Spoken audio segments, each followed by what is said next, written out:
Ay de quien beba la sangre del último unicornio, pues se convertirá en ser hermoso y eterno.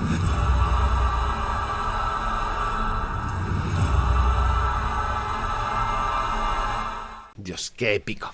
A ver, cuenta la leyenda que en el bosque mágico vivían todas las especies en armonía. Así era hasta el día en el que los ositos encontraron la casa de Dios. Allí estaba el libro sagrado que todo lo sabe y gracias a él consiguieron conocimiento, moral y leyes. El osito había encontrado a Dios. Pero el unicornio, animal envidioso, atacó al pueblo elegido y así comenzó la Guerra Santa. Por desgracia, los ositos amorosos la perdieron y fueron expulsados de la tierra prometida.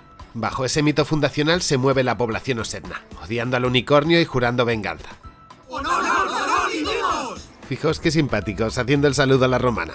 Y es que debajo de esa apariencia cookie hay unos monstruos despiadados. La derrota se les ha atragantado a este pueblo de seres apapuchables que se han vuelto una sociedad militarizada y religiosa. Por eso gastan sus esfuerzos en intentar recuperar el bosque al que consideran Tierra Santa. Así que se están preparando para la guerra. Dentro del campamento Corazón hay un grupo de reclutas realizando el entrenamiento militar. Son un completo desastre. O eso piensa el sargento Caricias, un personaje que me recuerda al mítico sargento de artillería Harman, el de la chaqueta metálica. Y es que Unicorn Wars está plagada de referencias cinematográficas al cine hollywoodiense bélico de los últimos 40 o 50 años. Tal vez por eso recuerde a la guerra de Vietnam, aunque bueno, sobre las referencias ya hablaremos más adelante. Os estaba comentando que para hacer frente a los sanguinarios unicornios se están preparando una compañía de soldados. Entre ellos hay uno que destaca, no por su capacidad militar, sino por su belleza. No olvidéis que estamos en un mundo de fantasía y que estas cosas importan. Él es Azulín, el protagonista de esta historia. Y su hermano Gordy es todo lo contrario, está rechoncho y a diferencia del resto de osos que componen el escuadrón no tiene ninguna cualidad destacable, o al menos para la competitiva y superficial cultura de los osos amorosos. Todos ellos, sin excepción, le dan un gran valor a lo físico. Azulín lo sabe, es el más bello de todos los que están ahí presentes, lo que provoca los celos de los demás y que también haya peleas. De hecho, Coco, que no le interesa mucho todo ese tema, es el único oso capaz de enfrentarse a él y de hacerle hincar la rodilla. Y ocurre otra cosa, de manera inconsciente y sin que sea ni premeditado ni nada, le está demostrando en todo momento que no es el número uno. Azulín, desde que nació, se vio a sí mismo como un segundón. Llegó al mundo instantes después de su hermano gemelo y desde entonces siente que le resulta imposible ser el primero en algo. Eso le mantiene muy frustrado y lleno de ira. Una noche, mientras está pasando por una de sus crisis, aparece el sacerdote del cuartel y le dice lo siguiente. Tan solo necesitas un motivo en el que creer, algo a lo que agarrarte cuando las cosas no vayan bien. Uy, ahí el cura está sembrando una semilla que puede crecer demasiado torcida. A su personalidad cargada de frustraciones le acaban de añadir un componente religioso que además está instrumentalizado. Poco después de que el pastor entregue el libro al protagonista, lo vemos dando un sermón en la iglesia donde lo que predica es simplemente odio al otro. Además, un odio que sirve para justificar el enfrentamiento. Y aquí el lenguaje también hace su tarea. ¿Acaso no es verdad, hijos míos, que el osito es la verdadera creación de Dios? ¿Acaso no es cierto, hijos míos? Esa es una frase retorcida que empieza revalidándose a sí misma y continúa con un paternalismo para que, además, bajes la guardia. Sea como fuere, Alberto Vázquez, director de Unicorn Wars, nos está lanzando un mensaje directo. La religión, la fe y también el sentimiento nacional fácilmente se instrumentalizan para encauzar a la sociedad. Creo que por eso hay que andar siempre con espíritu crítico y no casarse con ningún bando. Y si os estáis pensando que es mi paja mental, pues encontré una entrevista donde Alberto Vázquez hace hincapié en esta idea. Bueno, yo creo que la religión es una herramienta de control de la sociedad, ¿no? Igual que hay otras. Y me interesaba reflejar esto, ¿no? Es decir, los ositos viven en una sociedad militar y religiosa y ellos tienen una ideología. Van a la guerra no solo porque les mandan ir a la guerra, sino porque están convencidos de ellos, ¿no? Volviendo con la animación, Azulín y al resto de sus compañeros los están formando para ser máquinas de matar. Fijaros en este detalle curioso. Son bastantes las películas de cine bélico en las que está incluida esa fase de instrucción previa al combate. Eso es por lo importante que resulta esa etapa de adoctrinamiento. En Unicorn Wars no ocurre, pero es habitual que en este tipo de metrajes se vea cómo cortan el pelo a los nuevos reclutas. Pues eso no se hace solo con la intención de evitar los parásitos, también sirve para que la próxima vez que se miren al espejo vean otro yo diferente. La guerra es dura y es necesario un adoctrinamiento fuerte para que alguien obedezca ciegamente las órdenes cuando su vida está en riesgo. Al fin y al cabo, quien las pelea son posadolescentes de unos 20 años que tienen en la cabeza otras cosas que no son precisamente la conquista de un territorio que normalmente no saben ni dónde está, o todavía peor, van a saquear algo que no se van a quedar ni siquiera ellos. Toda esta idea la muestra a la perfección la animación cuando vemos cómo es el día a día en las barracas. Ahí salen relajados y conocemos cuáles son sus preocupaciones reales antes de que les laven la cabeza. No son los unicornios, bueno, para uno sí, que ya va tarareando la canción, pero ¿dónde la escuchó? En la iglesia. Unicornio bueno, unicornio muerto.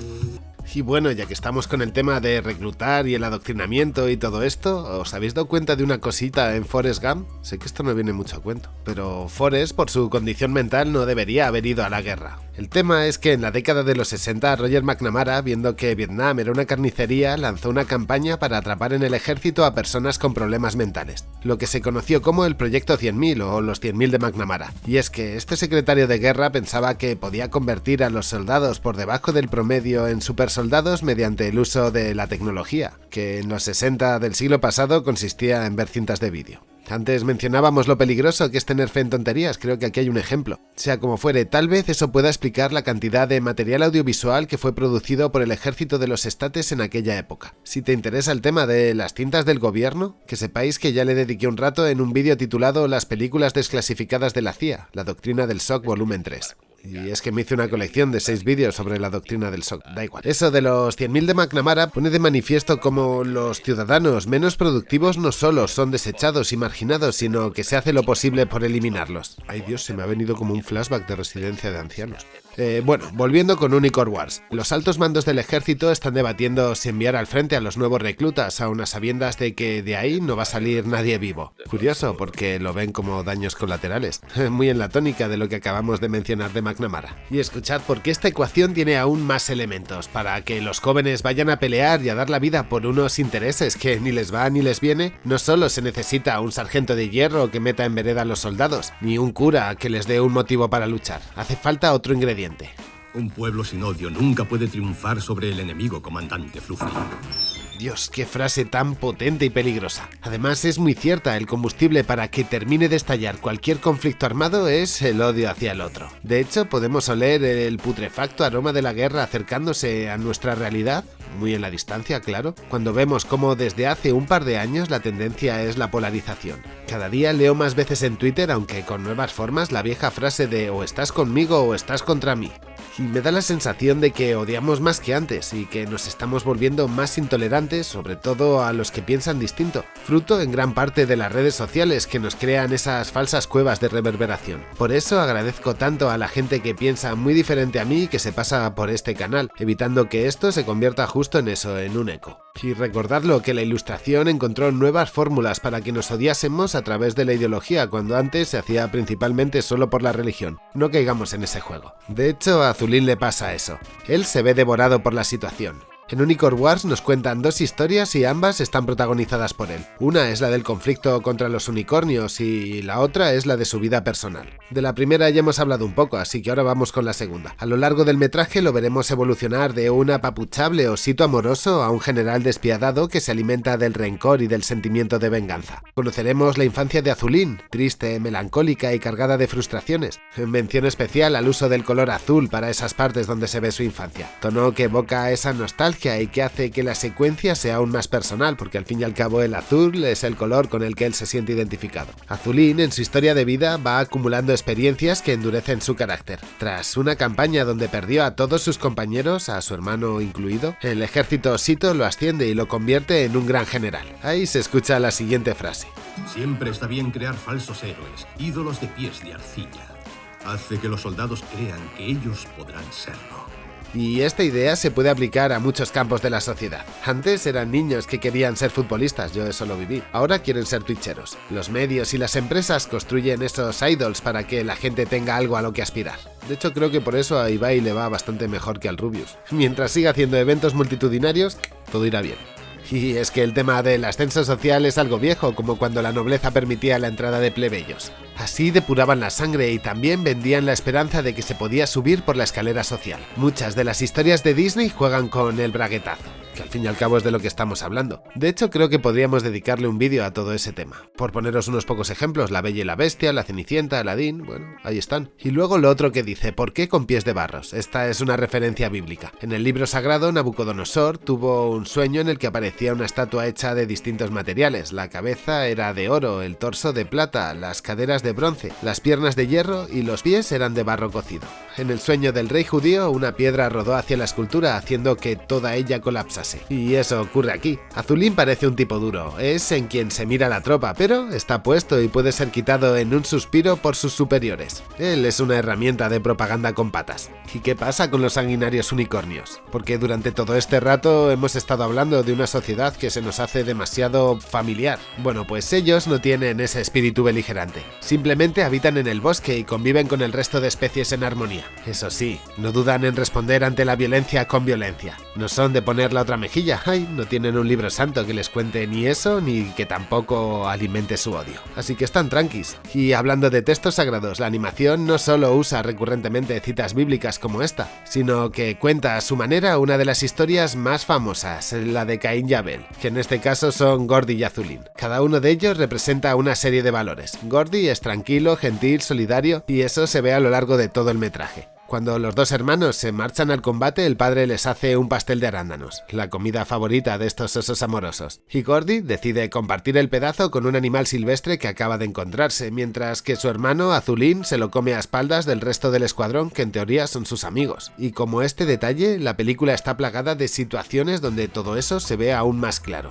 Otro punto interesante es que en el metraje encontramos dos especies, la de los ositos amorosos con forma antropomórfica, que hablan, que usan armas y que tienen los vicios y las virtudes de los humanos, y los unicornios, que mantienen una relación armónica con la naturaleza, que siguen caminando a cuatro patas y que, aparte, como os dije antes, no usan armas. Si miramos en profundidad esa idea, no vemos solo dos caracterizaciones distintas, sino dos formas de entender el mundo. Y hay un problema, los ositos creen que tienen a Dios de su parte y que eso les justifica sin pararse a pensar en nada más, sin ni siquiera evaluar las consecuencias de sus actos. Por desgracia, cuando estas situaciones se plantean en la historia, no solo en la animación, las culturas pacíficas tienden a desaparecer y las otras, las beligerantes, se creen superiores por haberlas eliminado, cuando simplemente solo son más agresivos. Eso sí, sobre esa agresividad construirán todo un mito al que llamarán competitividad y no sé qué y bla bla bla, y ahí lo tenemos, el modelo liberal inglés. Esa idea que se implanta en los soldados de que no están asesinando sino defendiendo una forma de vida, que por supuesto es la correcta, la encontramos en el artículo 1 del Código de Conducta que tienen que conocer todos los soldados yanquis, donde dice algo así como: soy estadounidense y estoy luchando en las fuerzas que protegen a mi país y nuestra forma de vida. Ahí está, nuestra forma de vida. Y también se menciona en su último artículo, que es el sexto, no hay que estudiar demasiado. En él se dice que nunca olvidaré que soy estadounidense, luchando por la libertad, que soy responsable de mis acciones y que estoy dedicado a los principios que hicieron libre a mi país. Tal vez los medios y la cultura se están amoldando para dar un mensaje que conecte con este código de conducta, no lo sé. Lo que sí que sé es que la última frase dice: confiaré en mi Dios y en los Estados Unidos de América. Ay, qué importante es la fe para poder enviar a alguien al frente.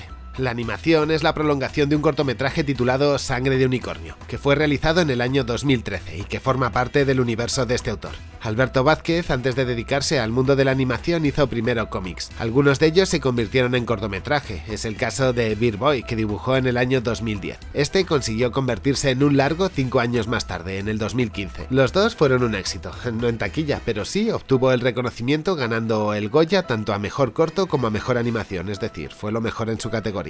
Ahora con Unicorn Wars está más o menos repitiendo el mismo proceso. Primero vino el corto Sangre de unicornio en el año 2013, que está aquí en YouTube por si queréis verlo, y después, 9 años más tarde, ha estrenado el largo. Y más o menos la idea, algunos conceptos e incluso el final aparece en el corto. Mirad este protoazulín, que es igual de malo. Como veis, su estilo ha ido madurando, consiguiendo combinar perfectamente una estética muy dulce e infantil con una temática perturbadora. Seguramente alguien le recordó a Happy Tree Friends, serie de los orígenes de Internet. Dios, qué tiempos aquellos. Por si os interesa, aquí vienen unos datos. Poco después de su debut en Internet, en el año 2000 se convirtió en un éxito que nadie se esperaba, logrando más de 15 millones de visitas cada mes. En fin, desde un punto de vista cinematográfico, la cinta es una delicia cargada de referencias al cine bélico. Ya mencioné el parecido entre el Sargento Caricias y el de la chaqueta metálica, pero básicamente casi toda la parte de la animación en la que están en el campamento de adiestramiento está calcada a ese film. Tanto las escenas con los ejercicios, que me podéis decir que en todos los lados son iguales, así que no tiene mucho mérito, como las prácticas de tiro, ojo que aquí ya por lo menos las posturas son iguales, y la propia figura del recluta patoso, que en los dibujos recae sobre Gordy. Y aunque en las entrevistas Alberto Vázquez hable sobre la influencia de Apocalipsis Now, apenas pude encontrar un par de escenas donde haya similitudes, como cuando se detienen a mear en mitad de la jungla, o la reunión de los altos mandos donde se plantea una misión suicida. Y bueno, claro, la idea de que en ambos metrajes pasa eso. En uno intentan rescatar a Marlon Brando y en la animación al Comando Búho Solitario. Sea como fuere, donde más parecido vi a la hora de inspirarse para las escenas fue en Platoon, al punto de que algunas son casi iguales, como cuando son devorados por bichitos mientras cruzan un río, o una muy paradigmática en la que en medio de la jungla, en mitad del campo de batalla, se ve a un ciervo. Así que si eres fan del cine bélico, seguro que la vas a disfrutar. Unicorn Wars nos presenta una fábula de la guerra aplicable a muy distintos periodos históricos. Por momentos, la estética de los personajes y la localización llena de vegetación nos puede recordar a conflictos como el de Vietnam, aunque toda la implicación religiosa que hay en el trasfondo me trae a la mente la época de las cruzadas y de la lucha por el control de la Tierra Santa. De hecho, cuando se habla del mito y de las leyendas de los ositos, nos encontramos otro estilo de animación muy diferente y que se parece bastante a las ilustraciones que aparecían en los códices medievales. El combo sociedad militarizada más sociedad religiosa da miedo, y me diréis, sí claro, mientras penséis en Irán. Pero es que en los estates, una de las sociedades más militarizadas y con el espíritu beligerante a flor de piel, tienen en sus billetes, que es su otro elemento a adorar, In God We Trust. Y es que a veces desde el ojo del huracán no se siente la tormenta.